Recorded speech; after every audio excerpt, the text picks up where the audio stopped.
Hello बच्चों, कैसे हैं आप? और कैसी चल रही है आपकी पढ़ाई?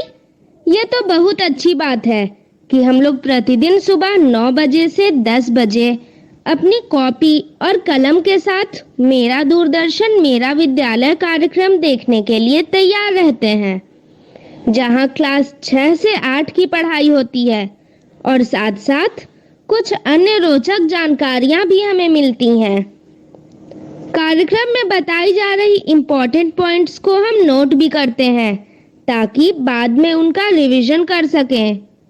और हाँ बच्चों, एक बात और, हम लोग जो भी चीजें मेरा दूरदर्शन मेरा विद्यालय कार्यक्रम में सीखते हैं उसका अध्ययन अपनी किताब में जरूर करें। इससे उन चैप्टर्स को हम पूरी तरह समझ पाएंगे। आज हम लोग सबसे पहले सुनेंगे बापू की पाती, जिसमें हम राष्ट्रपिता महात्मा गांधी के जीवन प्रसंग से जुड़ी बातों को सुनकर प्रेरणा पाते हैं। उसके बाद पढ़ाई करेंगे विज्ञान विषय की, जिसमें सबसे पहले क्लास 6 में पौधों को जानिए भाग 1 चैप्टर का अध्ययन करेंगे। फिर क्लास 7 में ऊष्मा भाग 2 के बारे में समझेंगे। उसके बाद हम तारा के साथ रहेंगे तैयार कोरोना से बचाव के बारे में जानने के लिए। फिर हम शामिल होंगे क्लास 8 में और समझेंगे आँखों का सामंजस्य और रोशनी का महत्व भाग 2 को। उसके बाद जानेंगे कि इंस्पायर अवार्ड क्या है और इसमें कैसे भाग लिया जाता है। और अंत में चलेंगे पटना का संजय गांधी जैविक उद्यान और देखेंगे जू शो। तो चलिए शुरू करते हैं आज की विज्ञान की क्लास मेरा दूरदर्शन मेरा विद्यालय के साथ।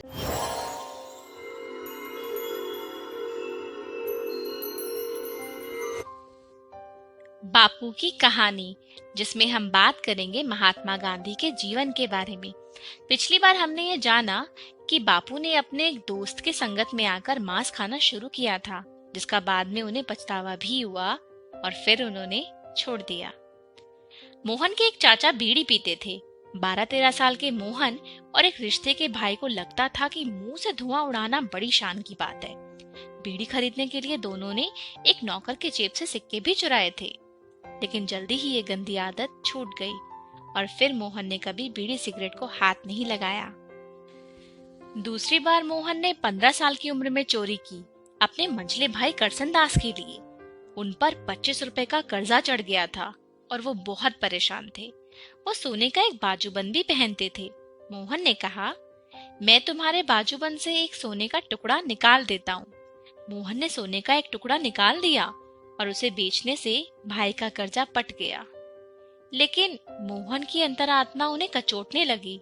उन्होंने वही तय किया कि वो फिर कभी चोरी नहीं करेंगे। सजा का डर मोहन को नहीं था। उनके पिता बच्चों पर कभी हाथ नहीं उठाते थे, पर अपने पिता को पीड़ा पहुंचाने का डर मोहन को था और उनके सामने वो बोलते तो कैसे बोलते। और फिर उन्हें ख्याल आया कि वो लिखकर अपना गुनाह स्वीकार कर सकते हैं। उन्होंने कागज का एक पुर्जा लिया और उस पर सब कुछ लिख दिया। उन्होंने लिखा कि पिताजी की दी हुई हर सजा उन्हें स्वीकार है, यह भी कि गलती के लिए सिर्फ और सिर्फ वही जिम्मेदार है और पिताजी अपने आप को सजा ना दें। करमचंद जी बीमार थे। मोहन का पत्र पढ़ते हुए उनकी आंखों से आंसू टपकने लगे, जिससे कागज भीग गया।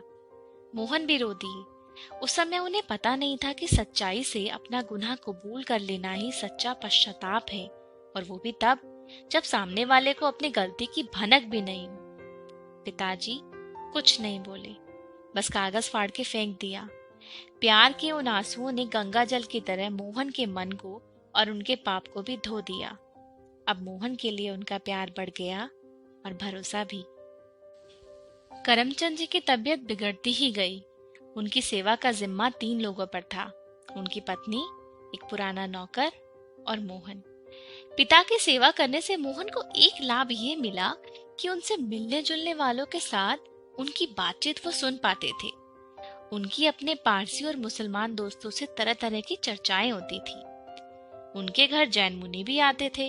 वे खाने पीने के कठोर नियमों के बावजूद गांधी परिवार से भोजन की सामग्री लेते थे। मोहन के माता पिता मंदिर ही नहीं, शिवालय भी जाते थे। उनके यहाँ रामायण और भागवत पुराण का सुरीला पाठ होता था। बचपन में सभी धर्मों के लिए सम्मान मोहन में सहज ही आ गया था। मोहन ने धर्म और शास्त्र की कुछ किताबें भी पढ़ी, पर उसमें बहुत ज्यादा श्रद्धा नहीं जगी। वो तो बस यही मानने लग गए कि संसार नीति पर टिका है और नीति सत्य में बसती है। सत्य को खोजना ही उनके लिए सबसे बड़ा काम हो गया। करमचंद जी की तबीयत बिगड़ती ही गई। जब उनका देहांत हुआ तब मोहन 16 बरस के थे। दीवान पिता के मृत्यु से गांधी परिवार की माली हालत डगमगा गई थी। पढ़ने के लिए मुंबई के कॉलेज जाना महंगा था, सो 18 साल के मोहन ने भावनगर में ही दाखिला ले लिया। कॉलेज की पढ़ाई में मोहन का मन बिल्कुल नहीं लगा। सब कुछ मुश्किल लगता था। पहला सत्र जैसे तैसे पूरा करके वो घर पहुंचे तो वहां पर करमचंद जी के एक पुराने दोस्त थे। वो मिलने के लिए आए थे। नाम था उनका मावजी दवे। वो अपने मित्र के देहांत के बाद उनके परिवार से संबंध रखते थे। उन्होंने मोहन की माँ और बड़े भाई से कहा, आपको मोहन को विलायत भेजना चाहिए। मेरा बेटा कहता है कि वहाँ की पढ़ाई सरल है और 3 साल में ही पढ़ाई पूरी हो जाएगी, खर्चा भी ज्यादा नहीं आएगा। नए आए हुए बैरिस्टरों को देखो कैसे ठाठ से रहते हैं। वो चाहे तो उन्हें दीवानगिरी आराम से मिल सकती है। और उनकी बात मानकर मोहन विलायत में पढ़ने के लिए तैयार हो गए। आज के लिए इतना ही। अगली बार हम देखेंगे कि जब बाबू विलायत यानी कि इंग्लैंड पहुंचे तो उन्हें किन परेशानियों का सामना करना पड़ा।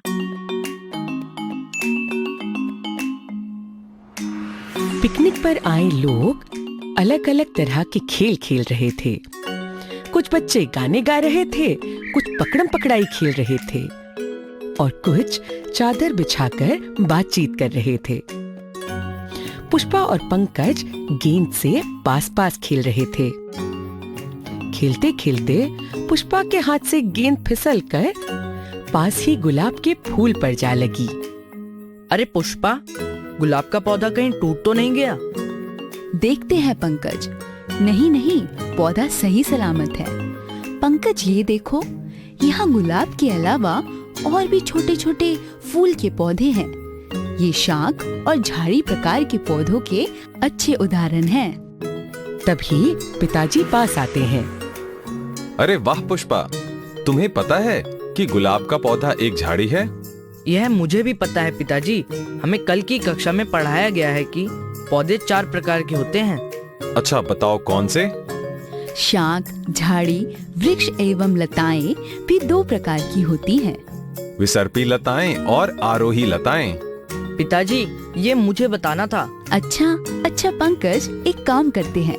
पौधों के कुछ प्रकार तुम समझाओ और कुछ मैं समझाती हूँ। ऐसे हम दोनों को पूरी तरह समझ भी आ जाएगा और याद भी रहेगा।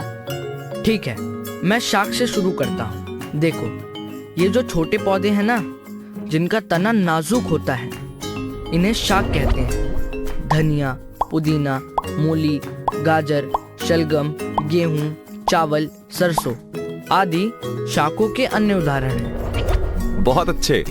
मैं एक मजे की बात बताता हूँ। ज्यादातर शाख पौधे छोटे होते हैं, लेकिन केले का पौधा भी एक शाख है और वह काफी बड़ा होता है। अरे वाह, मुझे नहीं पता था कि केले का पौधा भी शाखों में गिना जाता है।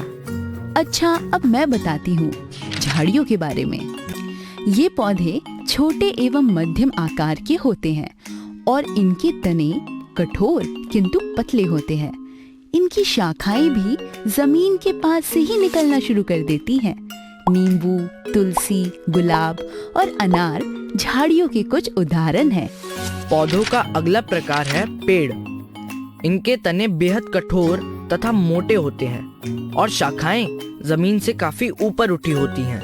आम, खजूर, नारियल आदि पेड़ों के कुछ उदाहरण हैं। बच्चों, क्या तुम जानते हो कि दुनिया का सबसे ऊंचा पेड़ रेडवुड है, जो कि 100 मीटर से भी ज्यादा ऊंचा हो सकता है, यानी लगभग 300 मंजिला इमारत से भी ऊंचा।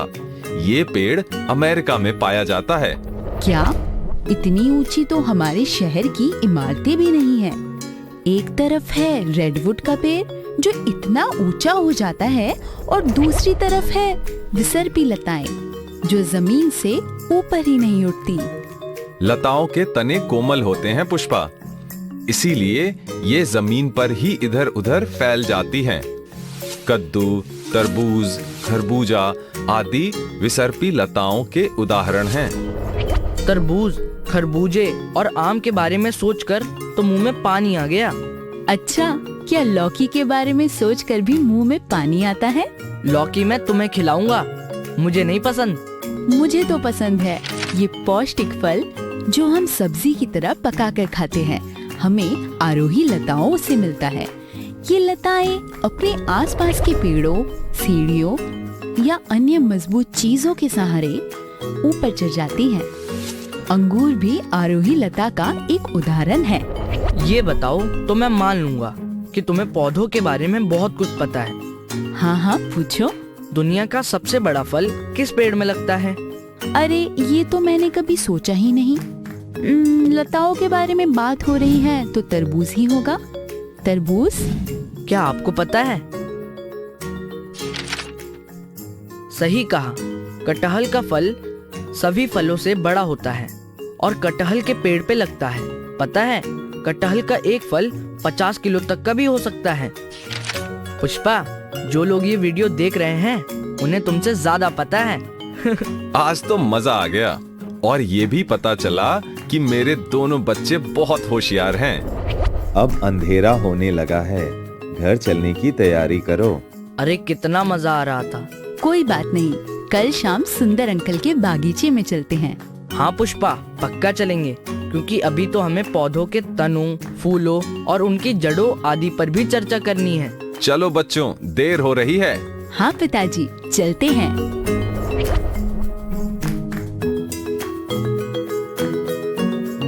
ऊष्मा भाग 2। नमस्कार दोस्तों, कैसे हैं आप सब? मुझे तो कुछ दिनों से बुखार था। डॉक्टरी थर्मोमीटर पर तापमान 100 डिग्री सेल्सियस था, जो सामान्य से 2 डिग्री सेल्सियस ऊपर है। क्या आप सबको हमारे शरीर का सामान्य तापमान याद है? हाँ, मानव शरीर का सामान्य तापमान 37 डिग्री सेल्सियस या 98.4 डिग्री फ़ारेनहाइट होता है। आप सब भी अब थर्मोमीटर के उपयोग के बारे में जानते हैं, पर क्या हम डॉक्टरी थर्मोमीटर से गर्म पानी का तापमान माप सकते हैं? गर्म चीजें ठंडी और ठंडी चीजें गर्म कैसे हो जाती हैं? आइए इस कहानी के माध्यम से ऐसे ही कुछ सवालों के जवाब ढूंढते हैं। इस कहानी के उद्देश्य हैं: क. प्रयोगशाला तापमापी, ख. ऊष्मा का प्रवाहित होना, ग. चालक और कुचालक। रवि बेटा, जल्दी से दूध पी लो, नहीं तो ठंडा हो जाएगा।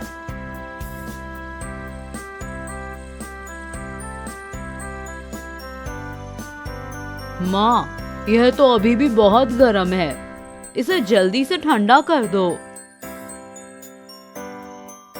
माँ, क्या हम थर्मोमीटर से इस दूध का तापमान माप सकते हैं? नहीं रवि, ये खतरनाक हो सकता है। डॉक्टरी थर्मोमीटर सिर्फ शरीर का तापमान मापने के काम आता है। पानी का ताप, दूध का ताप या मौसम का ताप, इन सब के लिए प्रयोगशाला थर्मोमीटर होता है। आपने इस ग्लास को ठंडे पानी में रखा और यह कुछ ही देर में ठंडा हो गया, और देखो अब यह पानी थोड़ा गर्म हो गया है। क्या इसका मतलब है कि ऊष्मा यानी कि हीट गर्म से ठंडे की तरफ जाती है? हाँ, सही बोले तुम रवि। ऊष्मा गर्म से ठंडे की तरफ प्रवाहित होती है। क्या यही वजह है कि कल मेरी आइसक्रीम पिघल गई थी? हाँ बच्चों, ऊष्मा गर्म वस्तु से ठंडी वस्तु की तरफ प्रवाहित होती है। रवि, ये लो तुम्हारी विज्ञान की किताब। कल टीचर जी से बहुत सारे सवालों के जवाब पूछने पड़ेंगे। क्यों? क्या हुआ? क्या समझ नहीं आया तुम्हें? मेरे ऊष्मा के अध्याय में कई सवाल हैं। रवि बेटा, जरा सब्जी में करछी तो घुमा दो। ओह, यह करछी तो कितनी गर्म है। बेटा, वहाँ एक लकड़ी की करछी रखी है, वह ले लो। अरे, ये लकड़ी की चम्मच तो गर्म नहीं है, पर वो स्टील की चम्मच कितनी गर्म थी। हाँ, इसके बारे में हमारी विज्ञान की किताब में भी लिखा है, पर इसका कारण क्या है? चल रमेश, एक प्रयोग करते हैं। हम कुछ अलग अलग धातुओं से बनी चीजें लेते हैं और एक एक करके गर्म पानी में डालते हैं। देखते हैं कि कौन सी चीज पर ऊष्मा का क्या प्रभाव होता है। बच्चों ठहरो, मैं पानी गर्म कर देती हूँ। यह देख रमेश, मैंने यह लकड़ी की चम्मच, स्टील की चम्मच, यह कैंची, ये प्लास्टिक का स्केल और यह चीनी मिट्टी की चम्मच लिया है। चल, इन सबको पानी में डाल देते हैं। ये देख रवि, स्टील की चम्मच कितनी गर्म हो गई और ये प्लास्टिक, लकड़ी और चीनी मिट्टी की चीजें तो गर्म ही नहीं हुई हैं। यह लोहे से बनी कैंची तो कितनी गर्म हो गई है। हाँ रमेश, मैंने देखा कि जब हम बगीचे में खेलते हैं तो वह लोहे की फिसल पट्टी भी तो कितनी गर्म हो जाती है। तो इसका मतलब है लकड़ी, प्लास्टिक आदि में एक सिरे से दूसरे सिरे तक ऊष्मा प्रवाहित नहीं होती है। और स्टील, लोहा में ऊष्मा प्रवाहित होती है। सही निरीक्षण है। शाबाश बच्चों। जिन वस्तुओं में ऊष्मा प्रवाहित होती है उन्हें चालक यानी कंडक्टर्स कहते हैं, और जिन वस्तुओं में ऊष्मा प्रवाहित नहीं होती उन्हें कुचालक यानी इंसुलेटर्स कहते हैं। अच्छा, तभी कई बर्तनों के हैंडल यानी पकड़ने का स्थान प्लास्टिक के होते हैं, ताकि जब बर्तन में कोई गर्म चीज पक रही हो तो उसका पकड़ने का स्थान गर्म ना हो और हमारे हाथ ना जलें। हाँ, सही कह रहे हो। सूरज भी तो कितनी गर्मी देता है और उसकी वजह से हवा और नदी, समुद्र आदि का पानी गर्म हो जाता है। तो क्या हवा और पानी ऊष्मा के चालक हैं या कुचालक?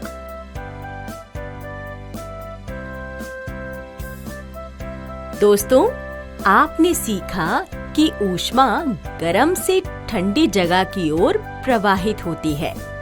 जिन वस्तुओं से ऊष्मा प्रवाहित होती है उन्हें चालक कहते हैं, जैसे लोहा, और जिन वस्तुओं से ऊष्मा प्रवाहित नहीं होती उन्हें कुचालक कहते हैं।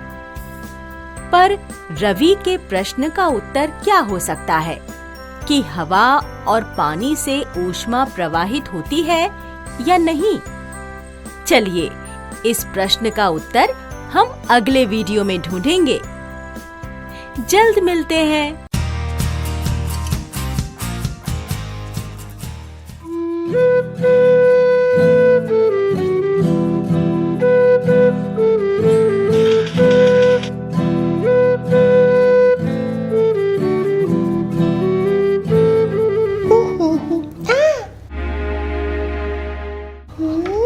अरे तारा, तुम अपने हाथ धोए भी नहीं खा रही? तुमने कितनी सारी गंदी चीजें छुई हैं, और गंदे हाथों से क्या होता है मैंने बताया था ना। हाँ, मैं तो भूल ही गई थी। सॉरी अब्बा। हाँ दोस्तों, कोरोना और दूसरे वायरस और कीटाणु हमारे शरीर में गंदे हाथों से आ सकते हैं। इससे बचने के लिए अपने हाथ बार बार धोने चाहिए। और हाथ कैसे धोने चाहिए? साबुन और साफ पानी से। और जब जब तुम हाथ धोना, ये गाना गाना।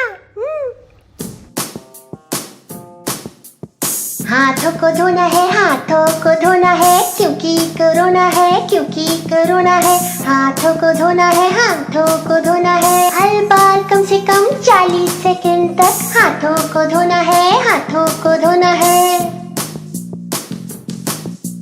पानी का नल खोले, हाथों को भिगाए, नल को बंद कर दे, फिर साबुन लगाए, हथेलियों को रगड़े, फिर पीछे भी रगड़े, उंगलियों के बीच में गांठों को हथेली से, अंगूठे को रगड़े, नाखूनों को रगड़े। अब नल खोले, नल और हाथ धो ले, नल को बंद कर दे और हाथों को सुखा ले, इससे हाथ भी साफ होगा और पानी भी बचेगा।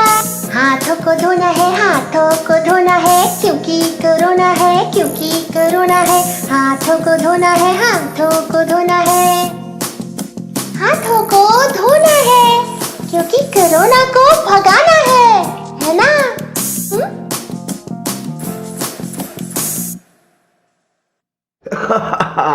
बहुत अच्छा गाना था तारा, बहुत अच्छा। थैंक यू अब्बा। अब बताओ, कब कब हाथ धोना है तारा?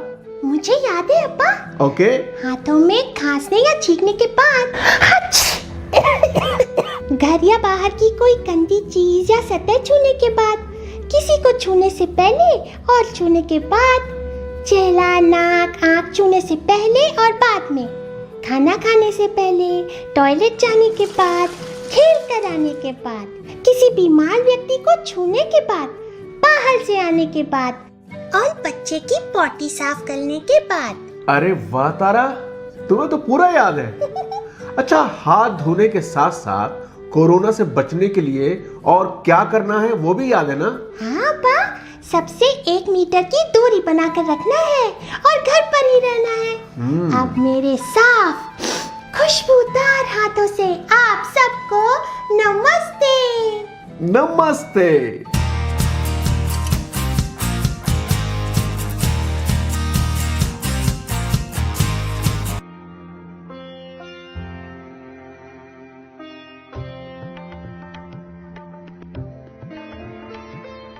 सानिया, ये एक 13 साल की 8वीं क्लास में पढ़ने वाली लड़की है, जिसे नई नई चीजों के बारे में जानना पसंद है।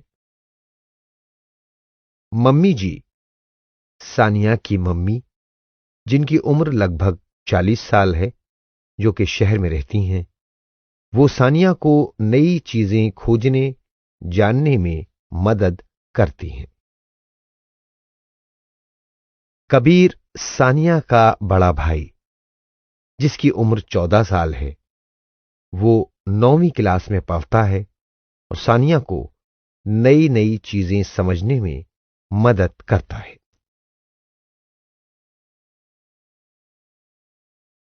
अब तक हमने जाना कि प्रकाश की मदद से हम चीजें देख पाते हैं।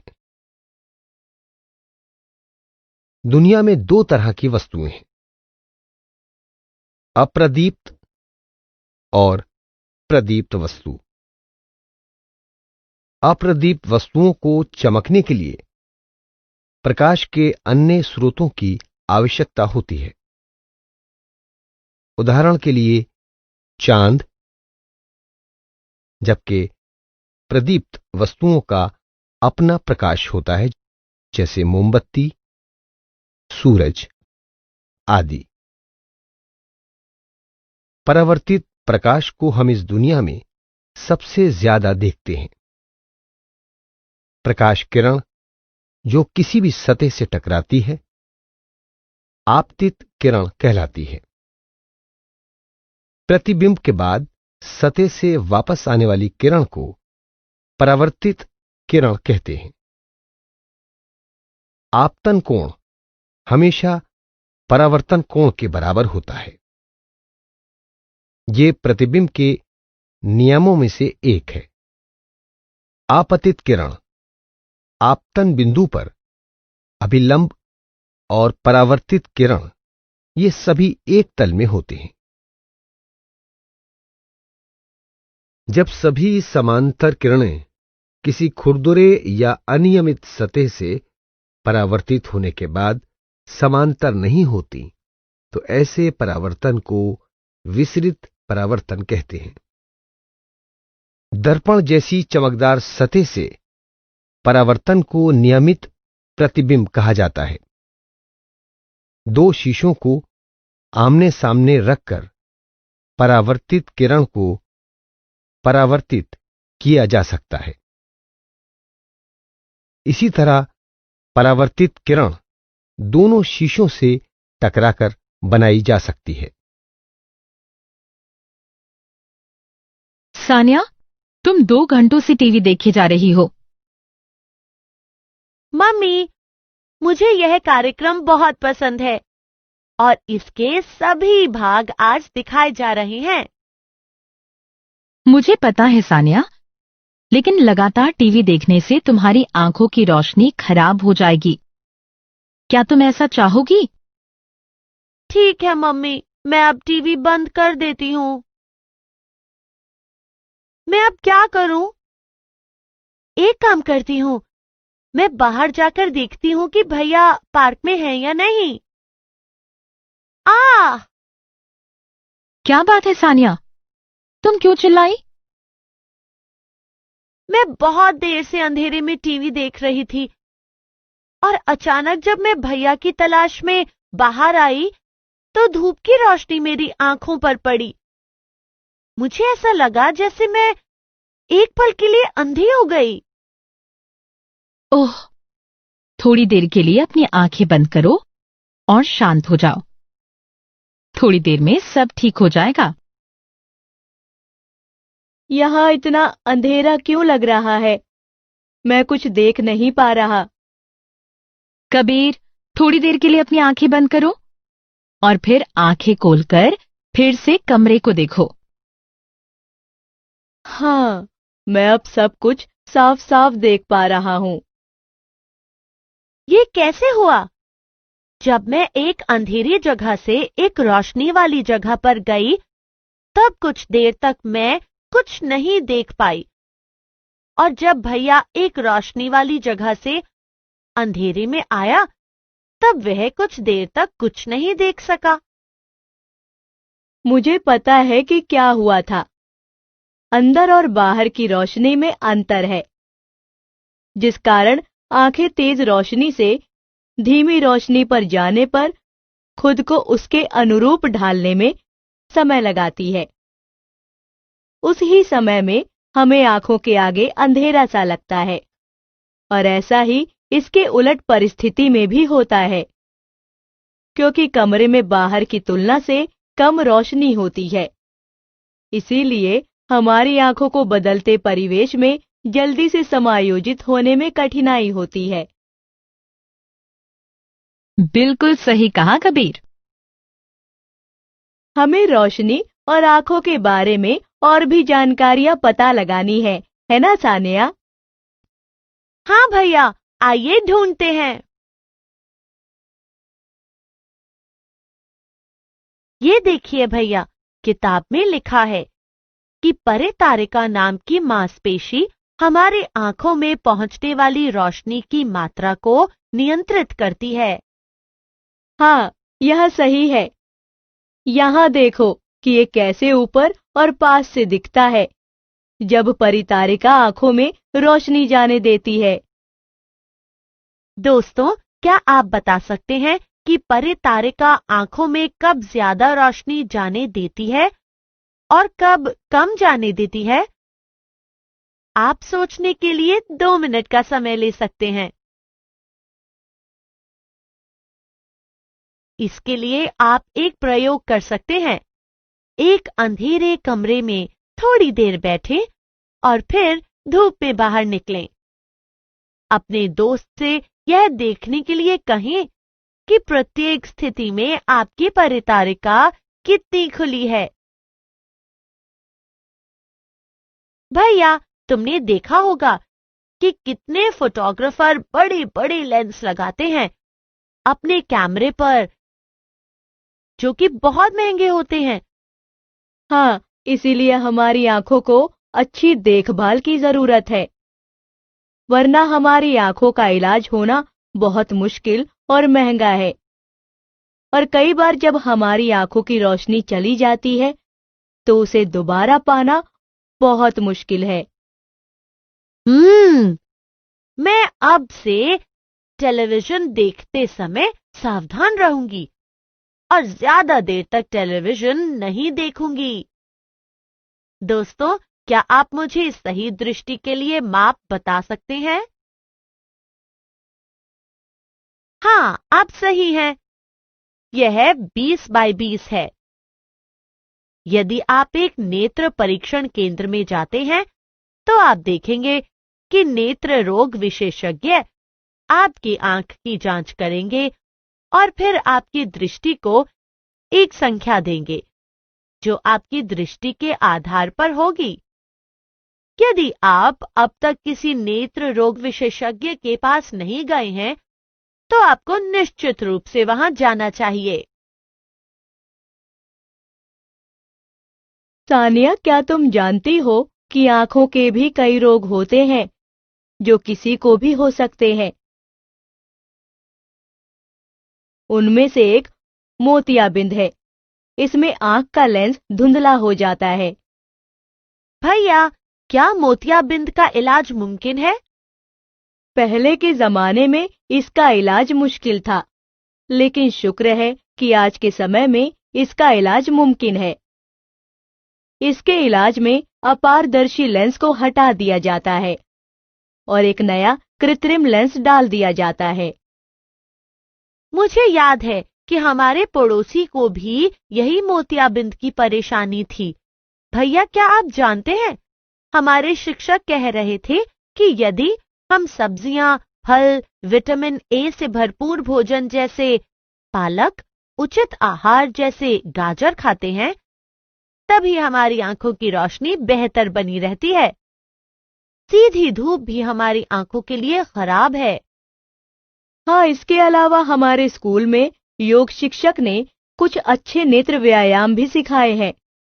ये व्यायाम हमारी आंखों की मांसपेशियों को मजबूत और स्वस्थ रखने में मदद करते हैं। लेकिन जो लोग देख नहीं सकते वो अपना काम कैसे करते होंगे? असल में उनके लिए यह मुश्किल है, लेकिन आधुनिक तकनीक और ब्रेल दृष्टिहीन लोगों को काम करने में मदद करती है। सामान्य भाषाओं, गणित और वैज्ञानिक संकेतन के लिए ब्रेल कोड है। कई भारतीय भाषाओं को भी ब्रेल प्रणाली का उपयोग करके पढ़ा जा सकता है। मुझे लगता है कि हमें यह सुनिश्चित करना चाहिए कि हमारे स्कूल के जिन छात्रों को देखने में परेशानी होती है वो आसानी से काम कर सकें। अब तक हमने सीखा, परितारिका हमारी आंख में प्रवेश करने वाली रोशनी को नियमित करने में मदद करती है। विटामिन ए से भरपूर भोजन हमारी आंखों को स्वस्थ रखने में मदद करता है। सीधी धूप भी हमारी आंखों के लिए खराब है। यदि हम अपनी आंखों की देखभाल ठीक से नहीं करते तो मोतियाबिंद जैसी बीमारियां हो सकती हैं। दृष्टिहीन लोग ब्रेल लिपि सीख और पढ़ सकते हैं। सामान्य भाषाओं, गणित और वैज्ञानिक संकेतन के लिए ब्रेल कोड है। कई भारतीय भाषाओं को भी ब्रेल प्रणाली का उपयोग करके पढ़ा जा सकता है। पूर्ण दृष्टि या सामान्य दृष्टि 20/20 होती है। हमारी आंखें बहुत नाजुक होती हैं इसलिए हमें उनकी साफ सफाई का ध्यान रखना चाहिए। तो बच्चों, ये तो हुई विषय की पढ़ाई। अब वक्त है इंस्पायर अवार्ड योजना से संबंधित एक वीडियो देखने का। वीडियो देखने के पहले मैं आपको एक सूचना दे दूं। इंस्पायर अवार्ड के लिए 1 जून 2020 से नॉमिनेशन शुरू हो गया है। आप इस वीडियो को देखें, अपने आसपास की समस्या या कोरोना के कारण हमारे जीवन में आए समस्याओं के तकनीकी समाधान से संबंधित एक आइडिया सोचें और उसे इंस्पायर के वेबसाइट पर अपलोड करने के लिए विद्यालय खुलने पर शिक्षकों या प्रधानाध्यापकों से बात करें।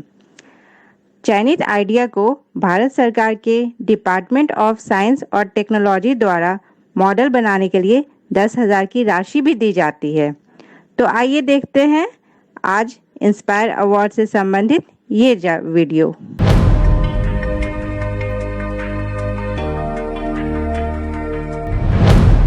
साइंस, टेक्नोलॉजी और इनोवेशन। बदलता भारत, एक नया भारत। बदलते भारत की इस तस्वीर में बच्चे भी अपने इनोवेशन से रंग भर रहे हैं। बच्चों के नए नए आइडिया बड़ी बड़ी समस्याओं का समाधान सुझा रहे हैं।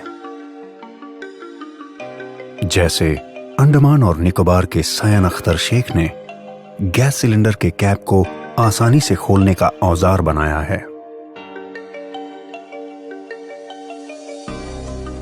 और मध्य प्रदेश की रहने वाली सुलोचना काकोडिया ने एक अनोखी ऑटोमेटिक टॉयलेट क्लीनिंग मशीन बनाई है।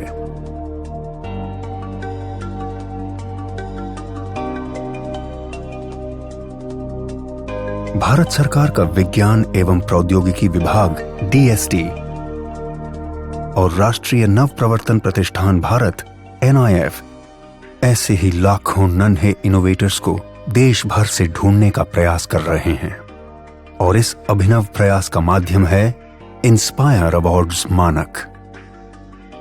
इस प्रतियोगिता में कक्षा 6 से 10 तक के स्कूली बच्चे भाग लेते हैं,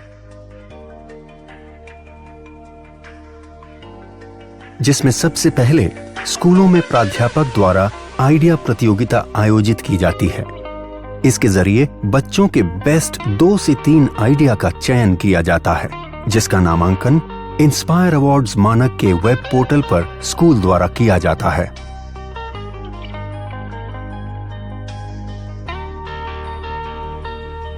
प्रतियोगिता में देश भर से लाखों विचारों को एकत्र किया जाता है।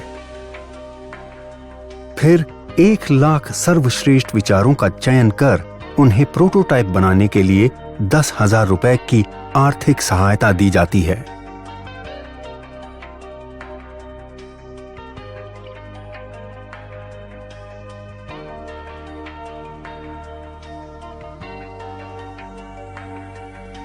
और बच्चों को जिला स्तरीय प्रतियोगिता में भाग लेने का अवसर मिलता है।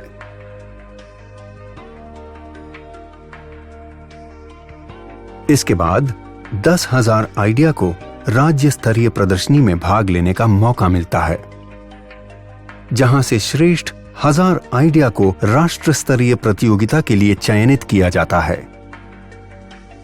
इन आइडिया के प्रोटोटाइप को बेहतर बनाने के लिए NIF देश के विभिन्न तकनीकी संस्थानों के सहयोग से मेंटरिंग वर्कशॉप के जरिए विद्यार्थियों को मदद और तकनीकी सलाह उपलब्ध कराता है।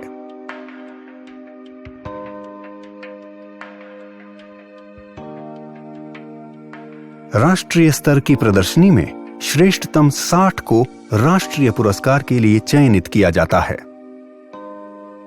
NIF चयनित सभी 60 प्रोटोटाइप की उपयोगिता, व्यावसायिकता की संभावनाओं की जांच कर उसे DST और अपनी अन्य योजनाओं से जोड़ने का प्रयास करता है।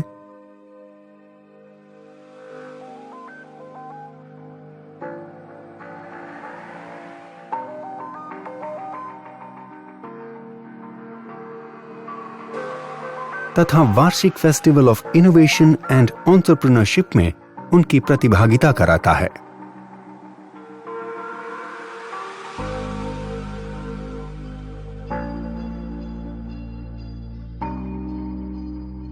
अधिक जानकारी के लिए www.inspireawards-dst.gov.in पर जाएं।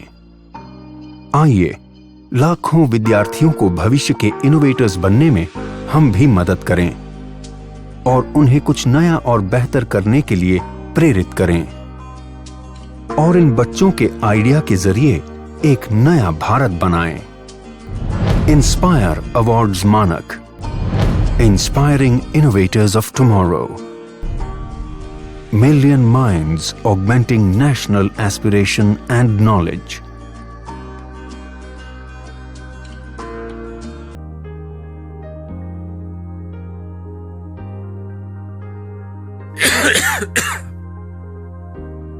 क्या हुआ अली भैया? अरे दीदी, आजकल वो बीमारी फैली हुई है ना, कोरोना, जो खांसने से फैलती है। टीवी पर भी दिखा रहे हैं उसके बारे में। बिल्कुल सही कहा आप लोगों ने, लेकिन हर खांसने वाला व्यक्ति कोरोना से ग्रसित नहीं होता।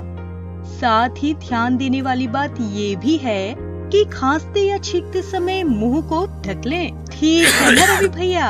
अच्छा दीदी, अब मैं हमेशा खांसते या छींकते समय मुंह को जरूर ढक लूंगा। पर दीदी, खांसना या छींकना तो सामान्य जुकाम में भी होता है, कोरोना इससे अलग कैसे है? कोरोना में सूखी खांसी, बुखार और सांस लेने में परेशानी जैसे लक्षण होते हैं और संक्रमित व्यक्ति के संपर्क में आने से ये बीमारी फैलती है। अगर किसी को ये लक्षण दिखें तो तुरंत राज्य हेल्पलाइन या स्वास्थ्य और परिवार कल्याण मंत्रालय की हेल्पलाइन पर संपर्क करें। साथ ही लक्षणों वाले व्यक्ति, उनकी देखभाल कर रहे लोग और स्वास्थ्य कर्मी को मास्क लगाना अनिवार्य है, जिससे अन्य व्यक्तियों को संभावित संक्रमण से बचाया जा सके। क्या ये बीमारी सभी को हो सकती है? हाँ, ये बीमारी सभी उम्र के लोगों को हो सकती है, परंतु खासकर ऐसे लोग जो बाहरी देश या शहर की यात्रा से लौटे हैं, उनमें ये रोग होने की संभावना ज्यादा है। जिन व्यक्ति की आयु 60 वर्ष से अधिक हो या जो मधुमेह, उच्च रक्तचाप और सांस लेने में तकलीफ जैसे रोग से ग्रसित हों, उनमें इस बीमारी से जोखिम होने का खतरा ज्यादा होता है। कोरोना की जांच और इलाज कहाँ किया जा सकता है? कोरोना की जांच और इलाज सरकार द्वारा प्रमाणित संस्थानों पर की जाती है, जिसकी सूची नजदीकी स्वास्थ्य केंद्र के चिकित्सा अधिकारी के पास मौजूद है। संक्रमित लोगों को अस्पताल में दूसरे मरीजों से अलग रखा जाता है। संक्रमित व्यक्ति के संपर्क में आए हुए लोगों को चिकित्सा अधिकारी की सलाह अनुसार घर पर 14 दिन तक अलग रखा जाता है। इस दौरान घर के अन्य सदस्य और आसपास के लोगों को बिना घबराए और सावधानी बरतते हुए संक्रमित व्यक्तियों का हौसला बनाए रखना चाहिए। साथ ही चिकित्सा अधिकारी की सूचनाओं का पालन करना चाहिए। इस बीमारी से बचाव का क्या तरीका है? इस बीमारी से बचाव के लिए कुछ खास बातों का ध्यान रखना जरूरी है, जैसे जितना हो सके घर पर रहें। सार्वजनिक स्थल जैसे मेला और भीड़ वाले धार्मिक स्थल में जाने से बचें। लोगों के निकट संपर्क से बचें और कम से कम 1 मीटर की दूरी बनाए रखें। बाहर से लौटने पर खांसने, छींकने, किसी जगह को छूने, खाना खाने से पहले और शौच के बाद नियमित रूप से साबुन और पानी से हाथों को धोएं। स्वास्थ्य कर्मियों द्वारा बताए गए सही तरीके से हाथ धोने से संक्रमण से बचाव होगा। हाथों को 40 सेकंड तक धोना चाहिए। खांसने और छींकने पर मुंह और नाक को रुमाल से ढकें। अच्छा होगा कि आप अपनी मुड़ी हुई कोहनी में खांसें या छींकें, अपने हाथों में नहीं। सार्वजनिक स्थानों पर न थूकें या चिल्लाएं नहीं और बार बार अपनी आँख, नाक और मुंह को न छुएं। सावधान और सतर्क रहें, कोरोना से बचें। तो बच्चों, जैसा कि मैंने पहले ही बताया था कि आज हम लोग शुरू करेंगे जू शो। तो चलिए शुरू करते हैं।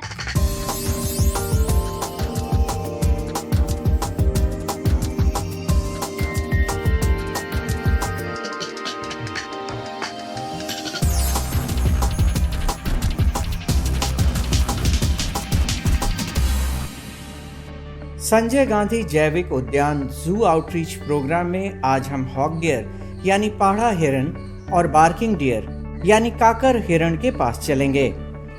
पाढ़ा, जिसे अंग्रेजी में हॉग डियर कहते हैं, ये एक छोटा सा हिरण है जिसका आवासीय क्षेत्र पाकिस्तान से लेकर उत्तरी भारत और मुख्य भूभागीय दक्षिण पूर्वी एशिया तक फैला है।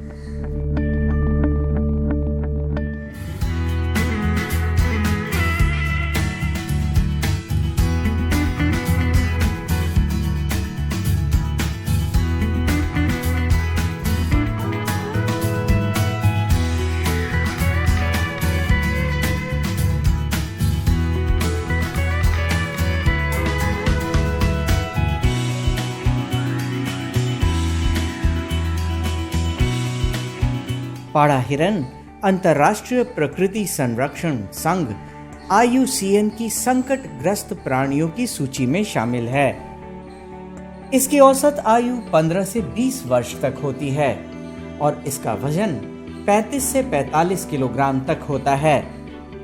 ये आकार में बहुत छोटे होते हैं।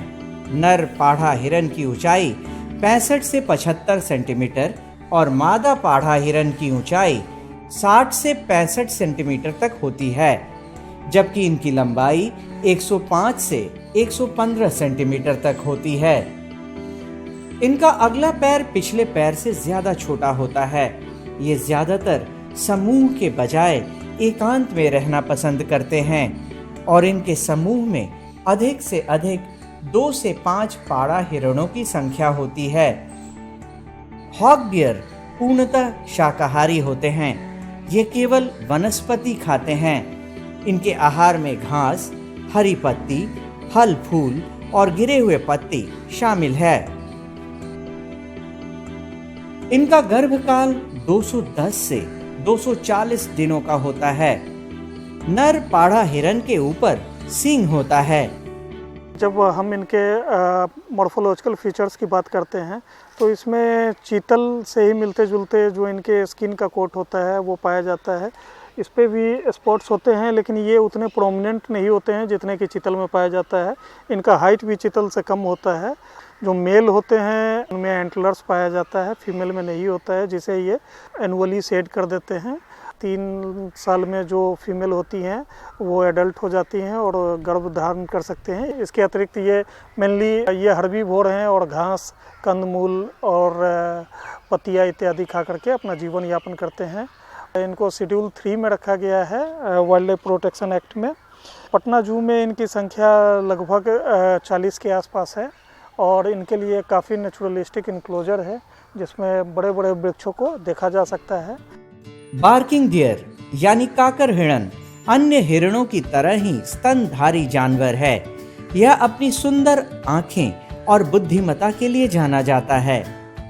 ये बहुत ही चंचल होता है, जिसके कारण लोग इसे बेहद पसंद करते हैं।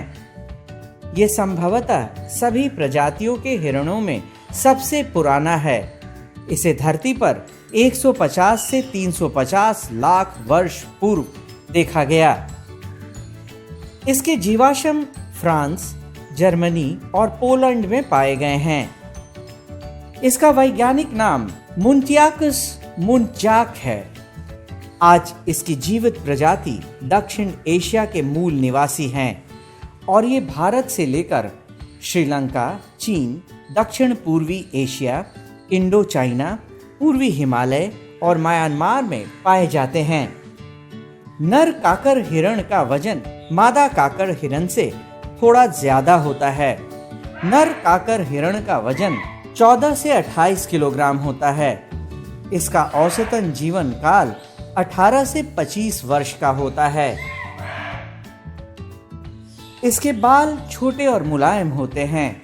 बालों का रंग भूरा या स्लेटी होता है और कभी-कभी उनमें सफेदी भी झलकती है। खतरे का आभास होने पर यह जो ध्वनि निकालता है वह भौंकने के समान होता है। इसीलिए इसको अंग्रेजी में बार्किंग डियर भी कहते हैं। यह अपने आकार के विपरीत काफी उग्र हो सकते हैं। बार्किंग डियर का गर्भकाल 160 से 170 दिनों का होता है और ये एक बार में 1 या 2 बच्चे को जन्म देते हैं। ये घास, हरी पत्ती, फल फूल खाना पसंद करते हैं। बार्किंग डियर जो हैं, इसे हिंदी में कोटरा भी कहा जाता है। ये संपूर्ण भारत में पाए जाते हैं। इनका रंग जो होता है गहरे भूरे रंग का होता है और इनका स्वभाव होता है कि ये काफ़ी हर्ड में भी रहते हैं, कभी अकेले भी ज़्यादा पसंद करते हैं। ये सुबह और शाम में कॉल बहुत अजीब तरह का आवाज़ निकालते हैं, जो और हिरणों की प्रजाति से इन्हें भिन्न करता है।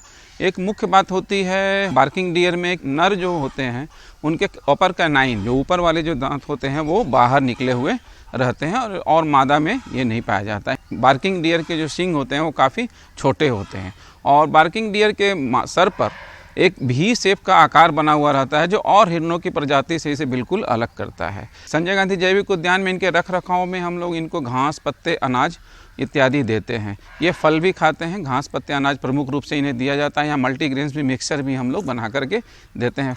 गर्मियों में इनके लिए पानी की सुविधा भी की गई है ताकि ये गर्मी महसूस ना कर सके। आज की कड़ी में बस इतना ही। कल फिर मिलेंगे पटना जू शो में एक नए एनक्लोजर के पास, एक नए जानवर के साथ।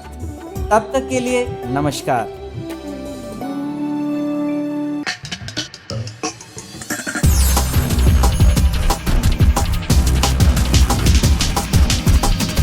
तो आशा करती हूँ बच्चों, आज के एपिसोड में आपने जरूर कुछ नया सीखा होगा।